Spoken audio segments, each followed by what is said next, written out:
Et coucou tout le monde. On se retrouve aujourd'hui pour la vidéo du lundi, qui est donc la vidéo pour le budget prévisionnel pour le mois de mai. Là, parce que voilà, on est fin avril bientôt. On est sur la dernière semaine du mois d'avril qui est en cours. Donc, on va pouvoir faire ensemble le budget prévu pour le mois de mai. Donc, je l'ai préparé sur mon ordinateur. Je vous le retranscris sur papier parce que, voilà, vous avez été beaucoup à me dire, une fois je l'avais fait sur l'ordi pour vous montrer, et vous avez été quand même beaucoup à me dire que c'était plus sympa sur papier. Donc, on reste sur la version papier. Je vais zoomer un petit peu, que vous soyez pile poil sur la case. Et donc, eh ben, on va monter ce plan ensemble. À savoir que franchement, quand on crée son budget dans ce style-là, en mode enveloppe et puis tout simplement une gestion de budget, une fois que vous l'avez fait sur plusieurs mois, en règle générale, ça ne change pas beaucoup. Les montants sont souvent les mêmes, alors à moins d'un salaire qui varie ou d'une perte d'emploi ou d'un changement de boulot ou quoi que ce soit qui fasse que d'un divorce, hein, voilà, ça m'est arrivé aussi, mais qui fasse que tout simplement le budget change. Sinon, en soi, si votre vie, elle est toujours à peu près pareille, le même boulot, le même salaire, etc., en temps normal, vous avez tout le temps à peu près le même budget. Il peut y avoir des frais qui ont été rajoutés, qui n'étaient pas prévus ou des choses comme ça, mais en règle générale, la base reste toujours la même. Voilà, donc là, on va faire comme d'habitude le budget commun et le budget perso. Alors, un jour, il y aura peut-être plus de budget perso parce que quand il décidera de venir habiter, enfin, quand on décidera qu'il habitera avec nous définitivement et officiellement, non pas qu'aujourd'hui ce soit officieux, mais c'est pas une question d'officieux ou d'officiel, c'est une question que pour le moment, il n'habite pas réellement chez moi. Il y est très souvent, mais il a toujours son appartement à lui dont il paye ses charges. Donc c'est pour ça qu'on est obligé de faire un budget commun entre guillemets plus petit et un budget perso. Après, moi je fais mon budget perso parce que mine de rien, il y a des choses qui sont encore à ma charge puisque on n'a pas tout mis en commun vu que lui il a aussi sa partie à lui de son côté. Qu'il gère lui d'ailleurs, hein, voilà, il se débrouille. Faudrait que j'y mette le nez dedans, mais bon, il se débrouille. Donc, on va faire cette partie-là et après, on passera à ma partie perso à moi. Donc, on va d'abord catégoriser tout ce qui est revenu, donc tout ce qui est rentrée d'argent. Encore une fois, ce mois-ci, oula, ce crayon, il ne veut pas écrire comme il faut. Je vais enlever le bouchon des fois. On part sur 850 € chacun. Je pense que j'ai pas pris le bon stylo. Alors, attendez, je vais voir si je l'ai pas en double. Normalement, j'en ai deux, je pense. Et en fait, je vois plus le bon. Attendez qu'on regarde. Ouais, c'est ça. À mon avis, c'est l'autre le plus neuf. Et oui, il y a plus d'encre, je pense. Donc, je vais prendre l'autre pour voir. J'adore ces stylos. J'ai vraiment... j'ai un problème avec les stylos. J'ai toujours aimé les stylos. Quand j'étais jeune, j'adorais faire les listes de courses pour acheter des stylos, des trous, c'est tout. Moi, je kiffais faire les fournitures de la rentrée. J'aime toujours d'ailleurs. Mais maintenant, c'est ma fille qui a pris le relais. Donc voilà pour les deux rentrées d'argent. On a estimé qu'il nous... Ah bah oui, ça marche bien mieux. Qu'il allait nous rester 50 € en banque. Et on n'a rien estimé au niveau gain. Alors gain, ça va être tout ce qui est rentrée d'argent. Par exemple, un remboursement sur un truc qu'on aurait payé. Un chèque parce que on a vendu quelque chose. Voilà, des choses comme ça. Ça ferait partie de notre rentrée d'argent. Là, on n'estime à rien parce qu'on n'a absolument rien prévu.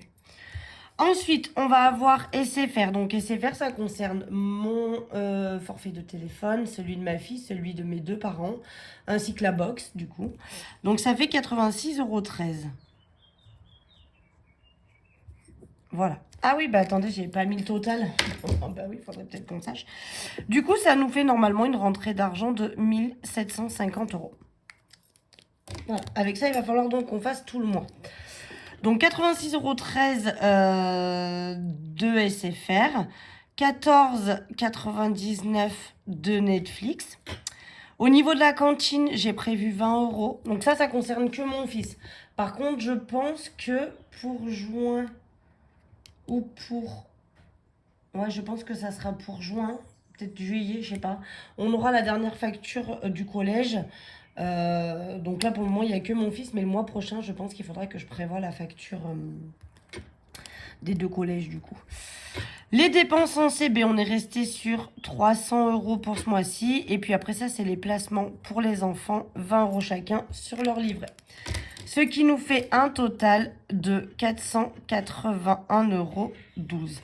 Alors, je vais encore une fois faire un petit topo. Effectivement, dans la case charge fixe, vous n'y retrouvez pas. Je vais le refaire parce que la seule fois où je ne l'ai pas fait, j'ai eu plein de messages disant « Mais il manque des choses !»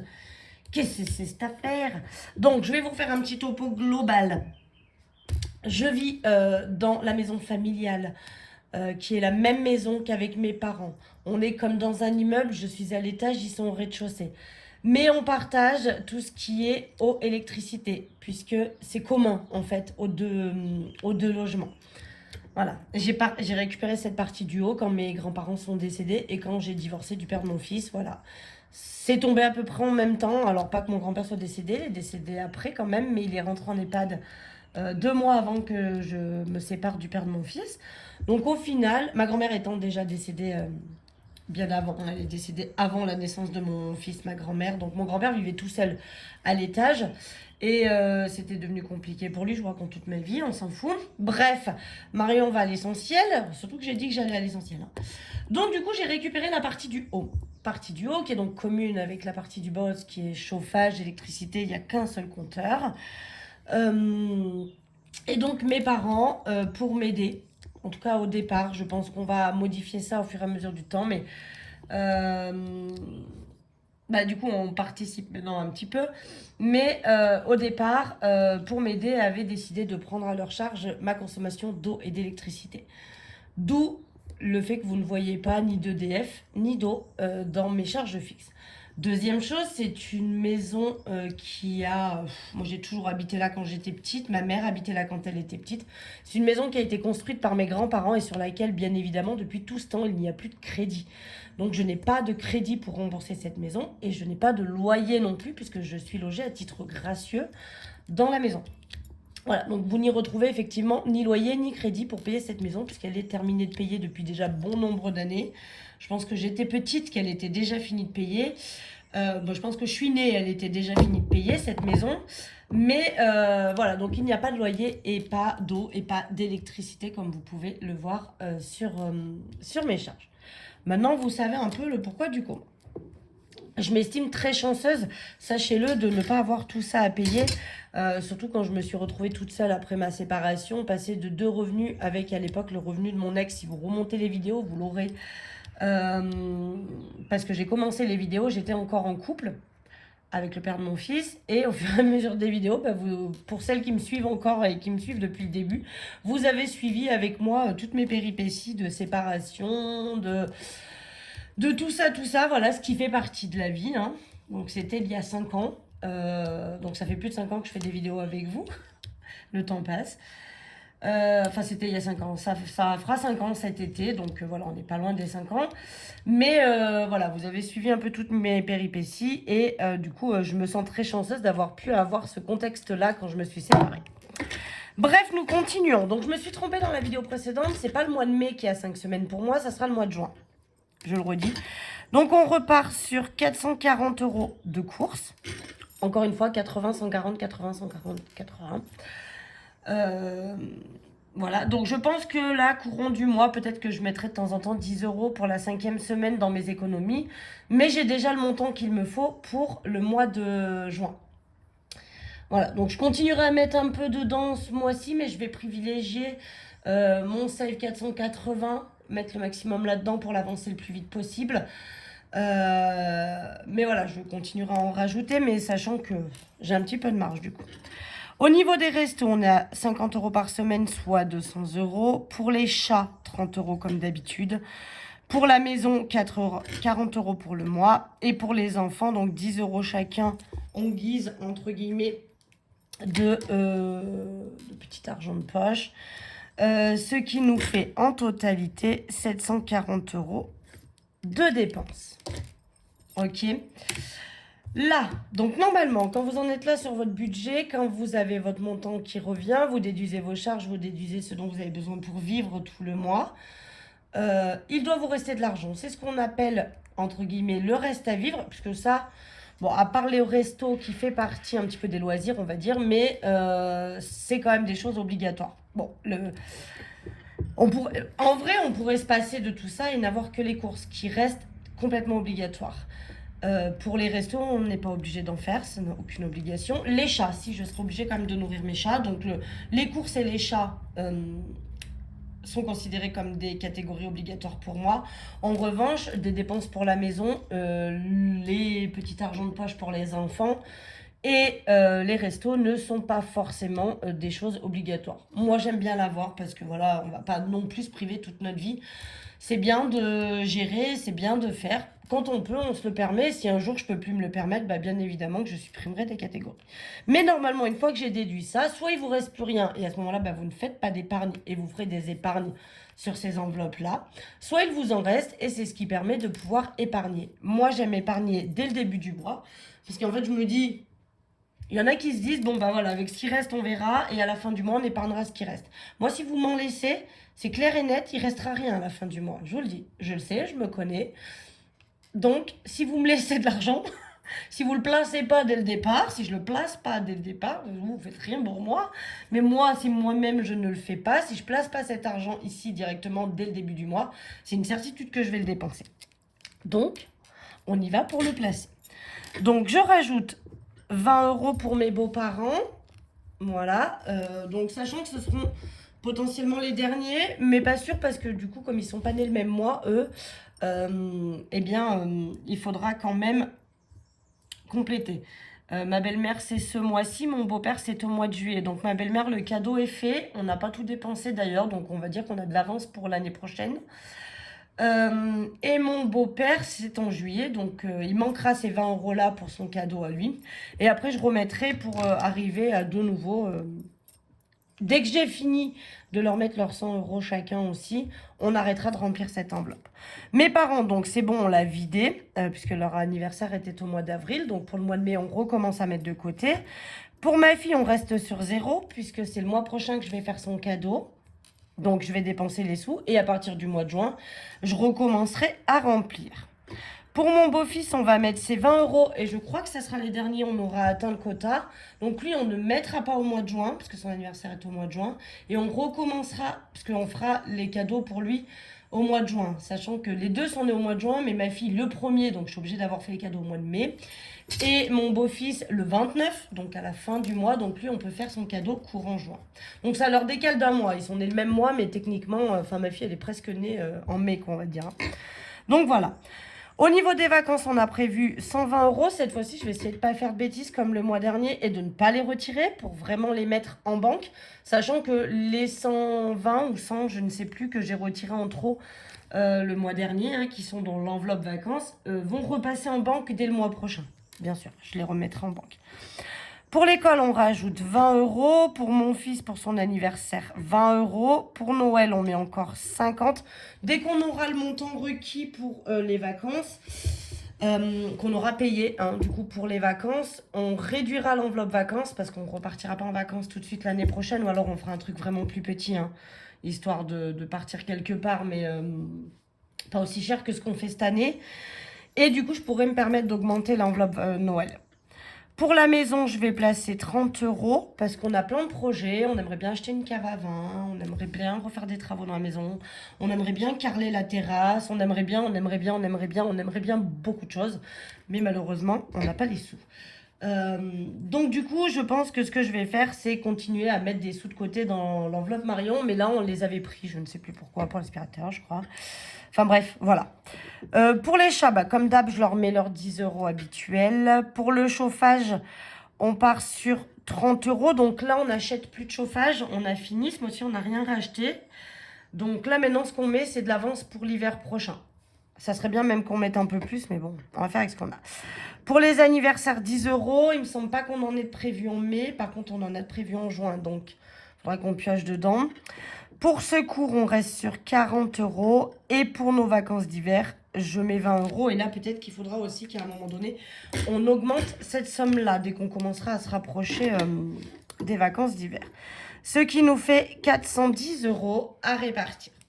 Donc maintenant, si on prend 1750 € de revenus, moins les 481,12, moins les 740 qui sont ici, moins les 410, qu'on va mettre en épargne de suite, il devrait nous rester, si on respecte ce budget, 118,88 €. Voilà. Donc, je ne fais pas le budget zéro, comme vous pouvez le voir. Il y en a qui aiment bien qu'une fois que tous les calculs soient faits, ici, on tombe à zéro. Moi, j'ai trop peur de l'imprévu. J'ai trop peur d'avoir besoin de faire un achat que j'avais pas programmé, qui n'est pas d'enveloppe attitrée à ça pour faire cet achat, d'un truc qui tombe en panne et que du coup, peut-être dans l'enveloppe secours, il n'y a pas assez. Et il faudra que je complète avec le compte commun. Enfin, avec la partie commune, quoi. Voilà, donc je préfère pas faire un budget zéro. Ça reste personnel. Si vous, le budget zéro vous convient et que vous arrivez à faire comme ça, libre à chacun de faire comme il l'entend. Moi, je vous partage comment je fais moi. Et après, forcément, ça s'adapte à vos revenus, à votre situation familiale. Vous êtes marié, vous êtes seul, vous avez 1, 2, 3, 4, 5 enfants. Vous avez des animaux, vous en avez pas. Vous avez un gros salaire, vous avez un tout petit salaire, vous êtes à temps plein, à mi-temps. Bref, vous avez compris le topo. Ça s'adapte à tous les budgets. Maintenant, à vous de faire ce calcul-là et de faire en sorte que le budget coïncide. Parce que c'est pareil, hein, quand vous faites votre calcul, si une fois que vous avez déduit ça, il reste pas grand-chose, vous ne faites pas d'épargne. Et vous épargnez avec la partie enveloppe, par exemple. Enfin voilà, c'est en fonction de ces budgets, encore une fois. Alors, pour ma partie perso, je prévois 1100 € de revenus, ce qui est à peu près ça, parce que je vais avoir, là pour le coup, je fais vraiment pas trop. D'habitude, je fais beaucoup en dessous. Là, je vais pas faire beaucoup en dessous, parce que il faut que je calcule pour être sûr que ça rentre dans les cases. Parce que je sais que j'aurai pas beaucoup de plus. Pour la CAF, 200 € encore ce mois-ci. Je sais pas ce que ça va donner, parce que début mai, je vais faire ma déclaration trimestrielle, qui comprendra janvier, février, mars, d'accord, sur mes revenus de janvier, février, mars. Je sais pas, est-ce que je vais encore avoir le droit à de la prime d'activité, parce que du coup, sur le mois de mars, j'ai eu ma fin. J'ai été payée en avril, mais sur le mois de mars, j'ai eu ma fin de contrat à la grange, avec du coup mon solde de tout compte, mes congés payés, etc. Donc ça m'a fait quand même un gros revenu sur le mois de mars travaillé. Donc ça va déclarer un gros revenu quand même au mois de mars. C'est possible que du coup, pour les mois à venir, pour les 3 mois prochains, je n'ai plus de pension. Enfin, pas de pension. Je n'ai plus de prime d'activité. Je vais me retrouver qu'avec l'allocation familiale. Donc on verra. Je dis pension parce que je lis pension ici. Donc la pension alimentaire, je suis à 170. Pour les gains, j'ai prévu 200 €. C'est ce que j'ai actuellement dans mon enveloppe au niveau des ongles. Déduction des charges faites. Et pour ce qui reste en banque, je reste encore avec les 400 comme je fais d'habitude. Les fameux 400 qui sont sur ma carte bleue et qui, j'arrive chaque mois à ne pas les faire bouger. Mais là, vu que il va me manquer quand même le revenu de la grange, je pense que le mois prochain, on sera peut-être tombé à 300 de reste en banque. On verra. Ce qui me fait 2070 € de revenus. Ce qui est pas mal. Alors, on va pas vraiment appeler ça des revenus. Il y a 400 € qui sont en banque depuis un moment sur mon compte bancaire et qui restent. Donc, ils sont considérés dans mon budget, mais mon idée, ça serait de ne pas les toucher. Donc, il faudrait que je parte avec 400 € de moins dans mon idée. Mais bon, vous allez voir que ça va pas être possible ce mois-ci. Alors, on a MMA. Donc, MMA, c'est tout ce qui est mon assurance logement, mon assurance voiture et l'assurance scolaire des enfants. J'en ai pour 56,45 €. Alors, vous allez me dire, c'est pas cher. En même temps, je vous jure, j'ai une toute petite voiture. Le commun, donc, je mets 850 €. Et là, ça me fait baisser le truc, hein, comme vous pouvez le voir. Mes frais bancaires, 10,20 €. J'écris vraiment très mal. Mon essence, je suis repartie sur 200 €, mais ce mois-ci, j'ai fait un peu moins. Donc, à voir si là, ça peut être quelque part où je peux faire de l'économie. Mais je préfère prévoir 200. Si jamais j'ai des gros déplacements, à ce moment-là, ça m'évite... Est-ce que je vous casse les oreilles avec ma toux? Oui. Ça m'évite de me retrouver au pire dans le caca. Pour les dépenses CB, j'ai encore prévu 200 € aussi. J'espère faire moins. Mais ça, c'est rare que je fasse moins. Et mon placement pour la retraite de 20 €. Voilà. Ce qui me fait en tout 1336 € et 65 centimes. Si vous calculez ça, que je vais pas tarder à m'étouffer. Je vais boire un petit canon d'eau. Attendez. Je fais une petite pause, vous m'accordez 2 minutes. Bon, pas 2 minutes, 2 secondes. Je bois un petit canon, j'arrive. Voilà.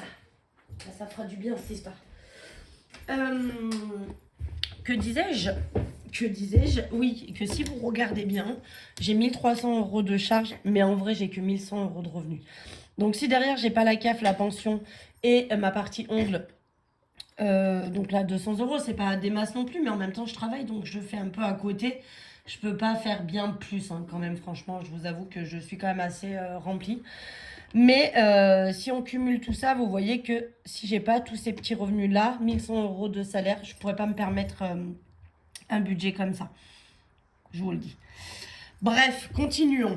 Nous avons l'enveloppe Marion. Je reste sur 60 € par semaine puisqu'on est sur 4 semaines.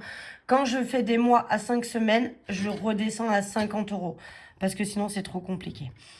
Et d'ailleurs, j'y ai pensé. Parce que je me suis dit, je fais une enveloppe 5e semaine pour tout simplement pour le commun. Je pense que je vais me rajouter dans mon perso une enveloppe 5e semaine aussi, où il faudra que j'arrive à mettre 60 € pour me faire ma 5e semaine du porte-monnaie et rester sur 60 €. Sincèrement, vous savez quoi, je pense que je vais même la mettre en place dès le mois de mai là. On va attaquer début mai et je vais essayer de mettre en place pour essayer d'avoir les 60 € ou au moins 50 peut-être. Voir ce que j'arrive à mettre de côté pour faire ma 5e semaine pour le mois de juin. Voilà, bah vous savez quoi, c'est fait, c'est dit, on a vu ça ensemble. Je viens d'y penser à l'instant et du coup je me dis que je le fais pour le commun, je pourrais le faire pour le perso. Donc 240 € et donc en déduisant tout ça, il m'en reste. Donc je vais venir remplir mes épargnes. Pour l'anniversaire de mon chéri, en vrai j'avais déjà les sous. Non, je vous l'ai dit quand j'ai fait le remplissage, j'avais pas les sous, j'ai pioché dans la partie Noël, etc. Donc du coup, d'ailleurs, je suis en train de me dire que j'ai mal calculé. C'est pas grave, ce mois-ci, on va faire ça. J'ai prévu de mettre 10 € pour son anniversaire et 10 € pour Noël. Alors 10 € pour Noël, ça allait bien, puisque j'avais pas pioché dedans. Vous savez quoi, on va le changer ensemble. Parce que, ouais, ça passe. Je vais mettre 20 € pour Noël. 10 € pour son anniversaire et 20 € pour Noël. Parce que du coup, j'ai déjà dépensé les sous pour son anniversaire. J'avais pas assez. Je crois qu'il me manquait 40 €. Donc les 40 €, je les avais pris dans Noël en avance, on va dire, parce que j'ai plus de temps pour la remplir. Donc là, je vais réaugmenter. J'avais mis que 10, mais en fait, je pense que c'est mieux que je mette 20. Et il faudra que je calcule si avec 20 € par mois jusqu'à Noël, j'atteins le montant que je veux pour son cadeau de Noël. Il faut que je vérifie ça après. Marion, je vais mettre 70 € dedans. Pour la voiture, je vais mettre 30 €. Et pour santé, je vais mettre 30 €. J'ai baissé un peu voiture et santé. Parce qu'elles commencent à avoir pris un petit peu... elles ont gonflé, on va dire. Donc, je les laisse comme ça. Voilà. Ça fait 160 € d'épargne pour moi personnellement. Pour des choses qui vont être dépensées dans l'année. Hein. Mais voilà, ça fait 160 € d'épargne. Et donc, si on calcule ça, moins ça, moins ça, moins ça, si je reste dans mon calcul, il devrait me rester 333,53 €. Presque que des 3. Voilà. Alors là encore, je fais pas le budget zéro et je laisse vraiment une grosse marge. Parce que vous savez qu'il y a ces 400 €. J'aimerais bien faire quand même des économies sur cette partie-là. Et peut-être sur la partie essence. Et peut-être si je me raisonne sur la partie dépenses en CB. Histoire qu'il me reste 400 € en fait. Au moins sur le compte bancaire, ça serait bien. Qu'il me reste 400 €. Ça va être compliqué, je vous le dis. Parce que le mois de mai, avec tous les ponts et tout, ça va vraiment... Je pense qu'on va dépenser beaucoup plus que prévu. Mais histoire que je démarre le mois prochain avec encore 400 €. Parce que comme je vous l'ai dit, je le redis, il me manque du coup maintenant mon salaire de la grange, du restaurant, parce que c'était fatigant, hein, je vais pas vous mentir, travailler le jeudi soir presque toute la nuit, le lendemain retourner travailler au collège. Franchement, ces 8 derniers mois, ils n'ont pas été faciles. C'était vraiment très compliqué, j'avais un retard de fatigue assez important, Mais mine de rien, bah, j'avais quand même un revenu supplémentaire qui me facilitait aussi la vie et qui me permettait de pouvoir me faire des plaisirs. Là, il va falloir que je fasse un peu plus attention parce que bah, il me manque en gros presque 400 euros, hein, parce qu'avant j'avais ça. On va regarder sur ce mois-ci par exemple. Hop, sur la partie commune. Bon, au final, ça fait pas tant que ça parce que je pense que j'ai eu plus de gains que ce que j'ai noté là. Mais par exemple, sur le mois d'avant, qu'est-ce que ça a donné? 2200. Là, il y a quand même 200 euros de plus. 2300, ça fait quand même 300 euros de plus. Et sur le mois de janvier, 2500. Là, on est à 2070, donc 2000 quoi. Par rapport à janvier, j'ai 500 euros de moins quand même. Donc, vous voyez que...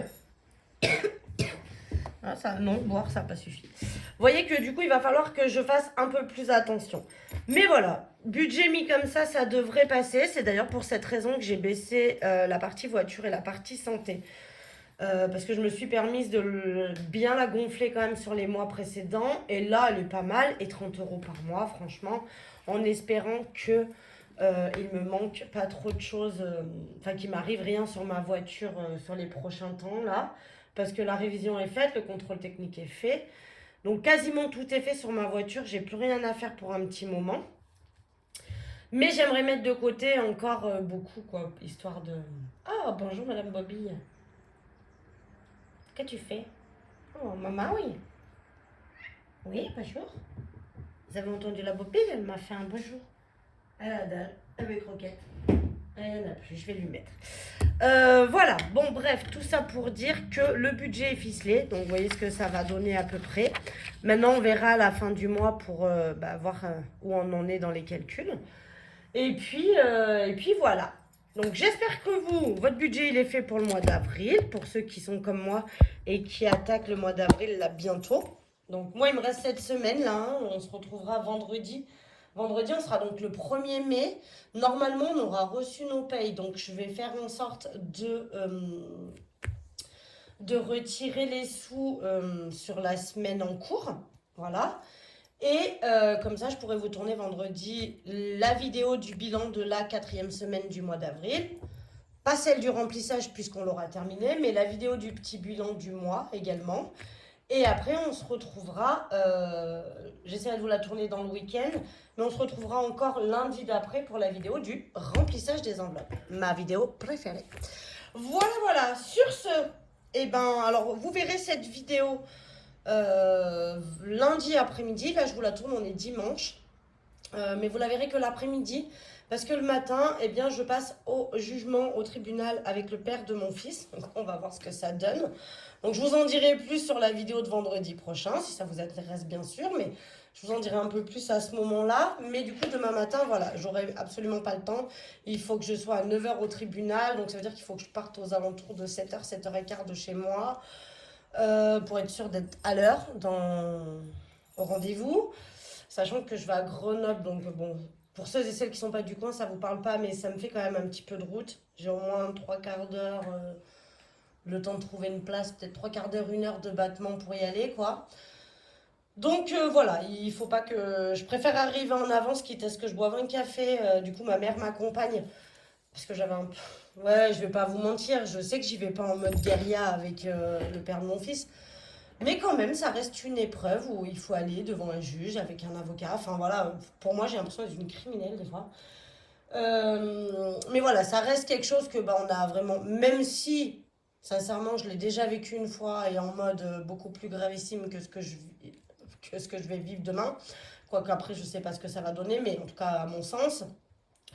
Mais ça reste quelque chose de stressant quand même. Voilà. Pour toutes celles qui connaissent ou tous ceux qui connaissent, bon, je pense qu'il y a une majorité de filles, mais qui regardent les vidéos, mais pour toutes celles qui connaissent et qui sont déjà passées par là, vous savez que c'est stressant. Donc voilà, tout ça pour dire que vous ne verrez la vidéo que l'après-midi. Et puis du coup, on se retrouvera après vendredi pour faire le bilan et voir un petit peu ce que ce mois d'avril a donné. Sur ce, je vous souhaite une belle journée et puis je vous dis à vendredi. Bisous, bisous.